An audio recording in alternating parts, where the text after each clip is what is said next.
youth sports now has become this monster of sorts, right?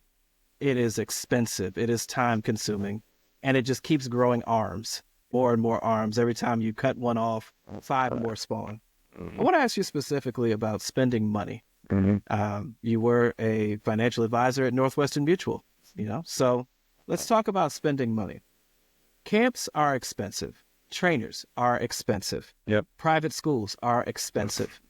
Gear is expensive. What is a good use of your, like, what camps? When should a child start going to skills camps if they're 7, 8, 9, 10 years old? When should a high school athlete start spending money to go to exposure camps? That's a big word that goes around now. I'll never tell somebody not to invest in their kid. That's your money. You're going to do with it what you will, but you have to realize, I don't think people understand that pay to play. If you're paying for anything, you're expecting a return on what you're paying for, right? Right. It doesn't matter what the widget is. If you're paying for it, you're expecting something in return. So with respect to the things that you mentioned, like, I don't think that you necessarily need to do those things to realize success.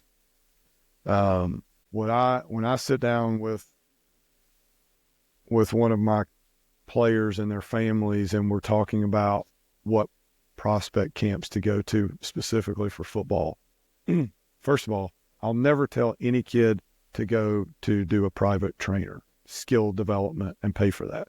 Never. Because I have coaches on my staff that I pay to tell you the truth, not tell you what you want to hear.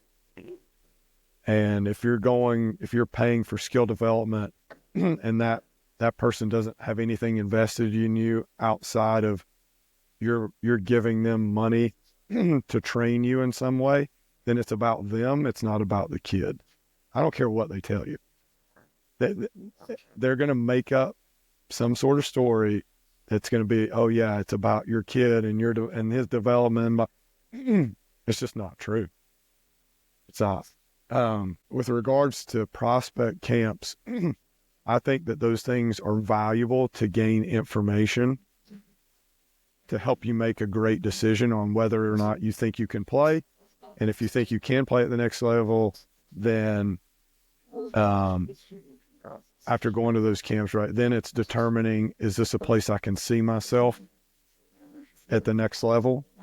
So, we always start with like a wide net, cast a very wide net. Have I pulled for this school growing up? Does it have, the program that I'm interested in, academics I'm interested in? Is it in the region of the country that I'm interested in? And again, right, trying to gather a lot of information from that. And then, and the competition piece of that is really important as well. I'm competing against this kid that, may be a proven 5-star or 3-star or whatever, so I'm putting myself up against them to see how I measure up. Because if I don't measure up at all, if I'm just a fish out of water, I may need to do a reality check and go to some camps that aren't Power 4, for instance. Maybe I need to go to some, FCS schools or some Division 2 schools or Division 3. There's great football played at those levels. And so, at that point, it's more of a focusing in on where are we going to point our resources based on where I can see myself playing. And the other big piece of that too is it, like, especially with sports in general, but with football, like, if you get hurt, what's keeping you attached to that school? Because ultimately your goal should be a college education, no matter, even if you're going to be one of the 1%, less than 1% that plays in the NFL or makes a living out of professional sports, your goal should be a college education at the end of that. And if somebody pays for it, man, good for you. That's awesome. But, to go out and spend $1,000 or $500 every summer just to go out there and get a 40 time and a vertical and do a couple of one-on-one reps where there's 1,000 other kids and you're just a number. Like what are we getting out of that? It makes no sense to me to do that. I would rather our guys spend time with their teammates, learning our system, and making yourself more marketable to recruiters based on your tape, what you're actually putting on tape, with your high school program. Because it's, again, summer camps, that's not real football. Training, or going to like skill development, that's not real football. We put on pads and a helmet. And that's what recruiters want to see at the end of the day.